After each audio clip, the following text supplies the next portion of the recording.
If you're headed to Yellowstone National Park, then you absolutely can't miss Lamar Valley. But before you go there, you will want today's episode because I'm going to share 8 things to know about Lamar Valley in Yellowstone National Park.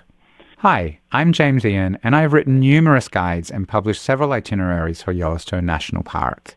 The Lamar Valley is a highlight of any trip to Yellowstone, often nicknamed America's Serengeti after the famous game park in Africa. It's one of the best places in the world to see herds of wild bison and packs of wild wolves. Very cool. The most common way to visit Lamar Valley is to drive through it. And in this episode, I'm going to answer all your questions and give you details on exactly what to see, when to go, how to get there, and where you have the best chances of seeing wildlife. If you're watching this on YouTube, like and subscribe right now. If you're watching or listening to this somewhere else, follow my podcast to get the episodes as they come out. Without this information, you won't know exactly when to go, what to expect, how to see the best wildlife, and much more.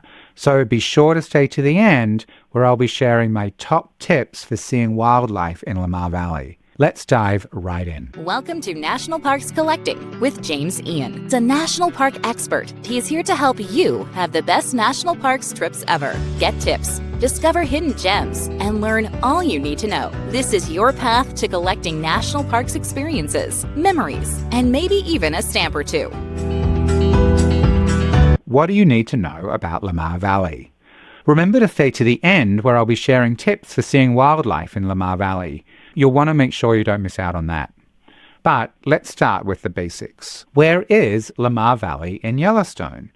Lamar Valley lies in the northeastern section of Yellowstone, between Tower Junction and the northeast entrance to the park, which is near Cook City or Silver Gate.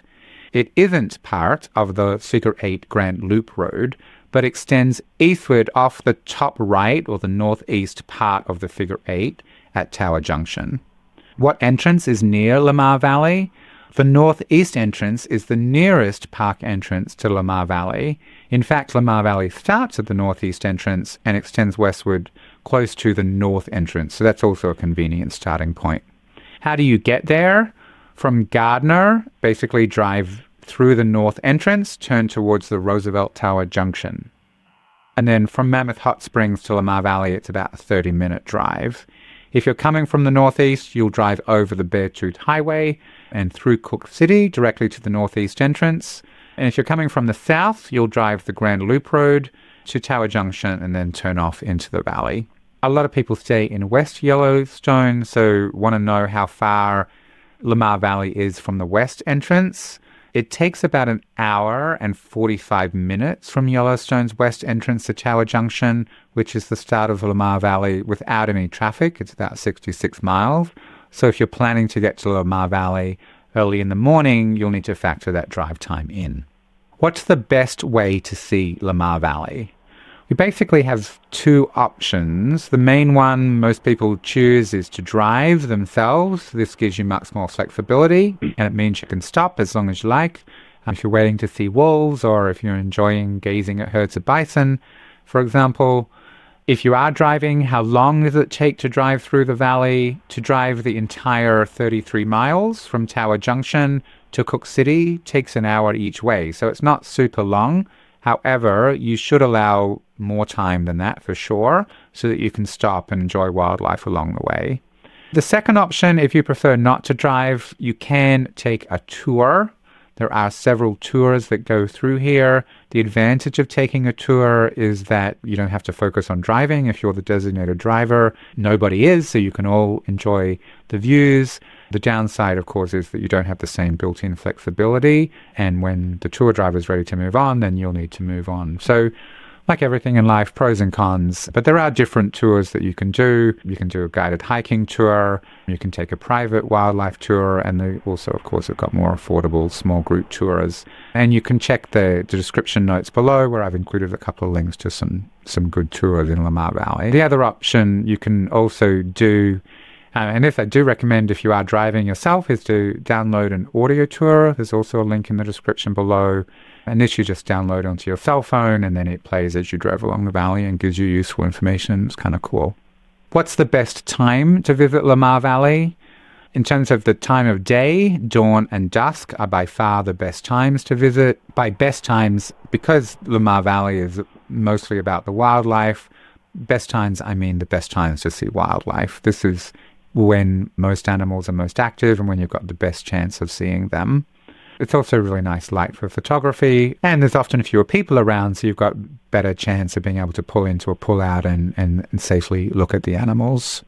If you're talking about best time in terms of the year, summer is generally best, but maybe you're wondering, is Lamar Valley open year-round? Yes, it is. Most of the roads in Yellowstone are not. Most of them close during winter, and they're only open for over-snow travel by a snowmobile or a snow coach. But Lamar Valley is open all year round. So you can drive from the north entrance to the northeast entrance. You can't drive over the Beartooth Highway, that is closed. So it's actually the only access to Cook City, which I think is one of the reasons why they keep it open throughout the winter. So you can drive from the north entrance around Mammoth Hot Springs through the valley, and then you've just got to drive back again. But it's a very different experience and a very kind of cool experience seeing all of the snow and the bison covered in snow, maybe, if you're lucky.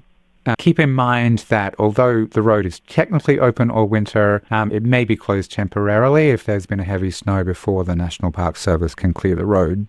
If you're visiting in winter, if you want to stay inside the park, there's the Mammoth Hot Springs. The Mammoth Hot Springs Hotel, cabins and campground are open all year. And of course you could stay in Gardner, just outside the park's north entrance as well. What is there to do in Lamar Valley? I've talked about wildlife, and that really is the main thing to do there. There are some nice hiking trails. It is bear country, so take bear spray if you do go hiking. Stay well away from the bison and from bears and wolves and everything else. The animals there are kind of dangerous, but it's kind of nice for hiking. But most people drive, and there are pullouts where you can pull up safely and watch the wildlife. And be sure to stay to the end of this video, because at the end I'm going to be sharing my top tips for seeing wildlife in Lamar Valley. What do you need to bring to Lamar Valley? My number one thing would be binoculars or a spotting scope. The animals are often somewhat in the distance, and you don't want to get too close anyway. It's dangerous and illegal to do that. So your best chance of seeing the animals in any detail is to have a good pair of binoculars or a spotting scope. The difference, binoculars have two lenses. You hold them like this. A spotting scope has one lens. You can hold it, but they're much more powerful typically than binoculars, so they can shake a little bit more. So typically you have a tripod. So if you see some wolves, for example, in the distance, you pull up safely in a pull-out, you can get out of your car, set your tripod and your spotting scope up, and have really amazing views, depending on the quality of the spotting scope or the binoculars, of course. But I strongly recommend them, particularly if you do want to see wildlife. Of course, if you're a photographer, then you want a really good camera with a really strong zoom lens. I recommend that as well. I also recommend you get a pocket field guide so you can identify some of the animals and birds that you're seeing. And there's a link in the show description below. And then the other thing, just water and snacks. You don't know how long you're going to spend there. If you see some really cool animals and you want to spend longer, then go having some snacks will be helpful. Of course, always be aware of wildlife storage protocols, etc. You also may end up getting stuck in a traffic jam if bison are walking on the road, and you want to be prepared to spend longer there than you had anticipated, just in case. Where can you stay in Lamar Valley? There are actually two campsites in the valley themselves. There's Pebble Creek Campground that's open from mid-June to late September. And there's Slough Creek Campground, also open from mid-June to mid-October. Both of them are pretty small, but great locations. There are other campgrounds nearby. Tower Fall Campground, Mammoth Campground are both near the start of the valley. If you're looking for a non-camping option, there aren't any lodges actually in the valley itself, but there are a couple of options nearby. There's the Mammoth Hot Springs Hotel and Cabins and the Roosevelt Lodge and Cabins. Plus, on the other side of the valley in Cook City, Silvergate, there are several different accommodation options there, just outside the park, but very nearby. Also, in Gardner, which is just outside the north entrance, also not too far away, there's plenty of different accommodation options there as well. And there's a link in the description below to booking some accommodations in Gardner, Cook City, and in the park. Before we look at exactly what to expect in Lamar Valley, if you're watching this on my @National Parks Collecting YouTube channel and you haven't already, please like and subscribe below. So I've given you lots of practical information about Lamar Valley, but what can you expect when you go to Lamar Valley? Let me provide a description of the valley. As you start heading east from Tower Junction, the road dips down to a bridge over the Yellowstone River. This is about 0.8 mile mark. And then after another half a mile, you'll come to the Yellowstone River picnic area. In addition to picnic tables and restrooms, this is also the trailhead for the Yellowstone River Overlook Trail. That's a nice trail to walk along the canyon. And then for the remainder of the drive, there are numerous small pullouts on both sides of the roads. These are where you can safely stop and watch wildlife. It's very important not to just randomly stop on the road and not in a pullout because it can cause safety issues. About 5.4 miles from Tower Junction, you're going to cross Lamar River. Another half a mile along, you'll pass the road to the Slough Creek campground on your left. This road is a popular place to watch for wolves. And then 10.6 miles from Tower Junction on your left are the Lamar Valley Ranger Station and the Yellowstone Forever Institute, Lamar Valley Buffalo Ranch.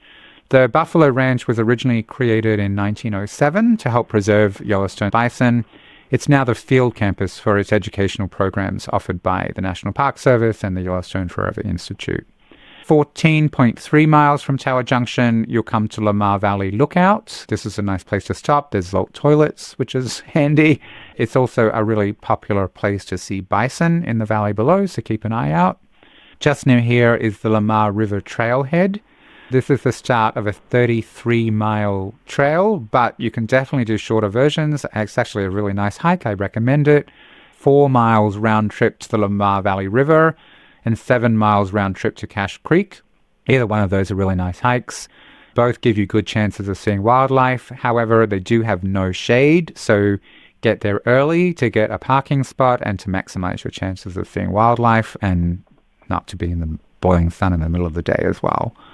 15.7 miles from Tower Junction, you will come to Soda Butte. It's hard not to miss this small butte. It sticks up on the side of the road on the right if you're driving from Tower Junction. There's actually very little geothermal activity in Lamar Valley, but this hot spring is an exception. And I've often seen small herds of bison here, so it's kind of nice for photos with bison and this small butte in the background. Kind of cool. 17.8 miles from Tower Junction, you will come to the Trout Lake Trailhead. You can take an easy 1.2 mile loop trail to a lake where, as the name suggests, there's good trout fishing. You do need a permit. And in summer, there are beautiful wildflowers here, and the mountain backdrop is stunning. So even if you don't like fishing or you don't want to go fishing, it's worth the short hike. 19 miles from Tower Junction, you'll come to the Pebble Creek campground. Then another 2.1 miles, you'll come to the Soda Butte Creek picnic area. This is a great place for a picnic lunch or late breakfast, maybe. After this, the drive starts to get much more woodsy without the expansive valley views, so it's a little harder to see wildlife. And then 21.8 miles from Tower Junction, you'll come to a small bridge crossing Soda Butte Creek, another 4 miles or so along as the road crosses back over. And then 27.1 miles from Tower Junction, you'll come to the Warm Creek picnic area, which is another nice option for a picnic lunch, a snack, or a rest stop. And then another mile along, 28.1 miles from Tower Junction, you'll come to Meriden Road. And then just another 0.1 mile after that, you'll come to the Northeast Entrance Station, and you are done with your trip to or through Lamar Valley. So we've looked at a lot of different information about Lamar Valley, and we have described it so you kind of know what to expect along the way. What I haven't shared yet are my top tips for seeing wildlife in Lamar Valley, and we're going to talk about that in just a second, so be sure to stay to the end. But just before we do, you'll be aware in your planning that there's a lot that goes into planning a trip to Yellowstone, and of course you want to include Lamar Valley in your trip. But you also want to include other things. You want to see the geothermal activity. You want to see the canyon maybe, the waterfall. There's just a lot. It's all spread out. It can be really hard to plan a trip. So the most common thing that people ask me about or express concern about is how to put all of this together into an itinerary that makes sense, that they're not missing out on something, that they're seeing everything, that they're in the right place at the right time, and how it's all timed, and how to get there, and how to pull all of this different information together into one place. So I've done this heavy lifting for you. I have actually created super detailed itineraries for Yellowstone National Park. There are 1, 2, 3, and 4-day options, and they give information about the park, but then they give a really detailed breakdown of a suggested itinerary for each day, and then all of the information that you need in order to implement the itinerary. There's hiking descriptions, there's a description of the Lamar Valley drives, there's tips, there's maps and alternate suggestions for different activities at different times. It's basically everything you need for your trip all in one place. So it will take away the overwhelm, it will take away the concern that you may have over how you're going to fit everything together. Are you missing out? Are you doing everything that makes sense, that you have time to do, seeing all of the highlights? If you want to take a look at these itineraries, there's a link in the description below. It will take you to a page on my website, Parks Collecting, and it gives you more detailed information about them and the opportunity to purchase them. The link is in the description below. Now, as promised, here are my top tips for wildlife viewing in Lamar Valley. The first thing is get there early and be prepared to wait. Although you can see animals throughout the day, I have before, they're definitely the most active at dawn and dusk. So this is when you have the best chance of seeing them, yeah? Many people pick a spot, set up chairs near their vehicle, and wait patiently. Another thing is to keep an eye out for if you see a cluster of vehicles pulled up on the side of the road at a pullout, there's a very good chance that they're watching wildlife. So drive slowly, always park in the official pullouts only. It's very dangerous to park on the side of the road. Drive until you get to the next pullout where there's space available, or turn around and go back to wherever it was and park there. There's a good chance that you'll see the same animals that they're seeing. Also, I strongly recommend that you have a good pair of binoculars or a spotting scope. Binoculars are not typically as powerful as a spotting scope. Spotting scopes are definitely more expensive, but if you're serious about seeing wildlife, I recommend them. Either way, definitely have something, and there are links in the description below for my personal recommendations if you're interested in seeing more about them. And then finally, be safe and follow park guidelines. They do have very strict guidelines for viewing wildlife. You need to stay at least 100 yards from predators like bears and wolves, and at least 25 yards from all other animals at all times. A good rule of thumb, literally the rule of thumb, is to put your thumb in front of the animal, and if you can still see the animal, then you're too close. So you can use the rule of thumb or have an approximation of how far away you are. People ask me also, how do you see wolves in Lamar Valley? Well, Lamar Valley is wide and open, so seeing wolves here is easier than in most places.